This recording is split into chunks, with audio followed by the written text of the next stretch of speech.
नमस्कार मंडळी, माझ्या नवीन कथेत आपल्या सर्वांचं स्वागत आहे। माझे नाव मुकेश आहे। ही 4 वर्ष आधीची गोष्ट आहे। मी त्यावेळेस कॉलेज करत होतो आणि कॉम्प्युटर क्लास पण लावला होता।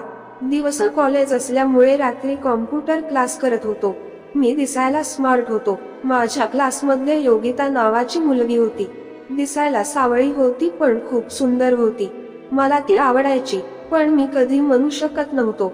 मी कॉम्प्युटर मध्ये हुशार होतो, कारण माझ्या घरी कॉम्प्युटर असल्यामुळे मला खूप काही येत होते। क्लासचे मित्र काही अडचण असेल तर मला विचारायचे। एक दिवस सर काही कामानिमित्त बाहेर गेल्यामुळे आले नाही। त्या दिवशी योगिताला काही समजले नाही आणि ती माझ्याकडे विचारायला आली। मी तिला खूप चांगल्या प्रकारे समजावलं। ती खुश झाली। तेव्हापासून आमची चांगल्या प्रकारे ओळख झाली आणि हळूहळू मैत्री होऊ लागली। आता इकडून तिकडे नंबर दिले आणि ऑनलाईन बोलणे पण सुरू झाले आणि आता मैत्रीचे रूपांतर प्रेमात होऊन गेले।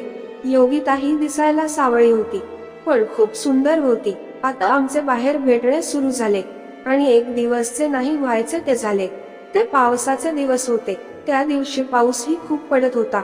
सर्व मुले व मुली तसेच भिजत घरी गेले, पण मी आणि योगिता पाऊस जाण्याची वाट पाहत होतो। आता पाऊस तर जास्त येत होता आणि क्लास पण बंद होत होते। आता आम्ही क्लासच्या तळघरात गेलो। तेथे कोणी नव्हते। बाहेर पाऊस आणि तळघरामध्ये आम्ही दोघेच होतो। त्या एकांत मध्ये योगिताला पाहून वेगळंच वाटत होते। थोड्या वेळात लाईट पण गेली व पूर्ण अंधार झाला। योगिता घाबरत माझ्या जवळ आली आणि मीही तिच्या जवळ। तिच्याकडे पाहून तिला काहीतरी पाहिजे असं वाटत होते। ती जवळ येताच माझं मन फुलून गेले होते। तिच्या डोळ्यात एक विलक्षण दिसत होते।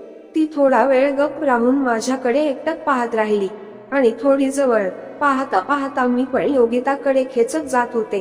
आमच्या अंगात आग लागली होती। आम्ही पूर्ण भारावून गेलो होतो। मी हळूच योगिताचा हात आणि ती लाजून, कदाचित माझ्या भावना योगितापर्यंत पोहोचल्या असाव्यात म्हणून गप्प बसली होती आणि आता आम्हाला रोखणार कोणी नव्हतं आणि आता आम्ही एकमेकात रमून गेलो होतो आणि खूप वेळ असंच चालल्यानंतर सर्व शांत झाले। आता पाऊस पण थांबला होता आणि आम्ही घरी गेलो।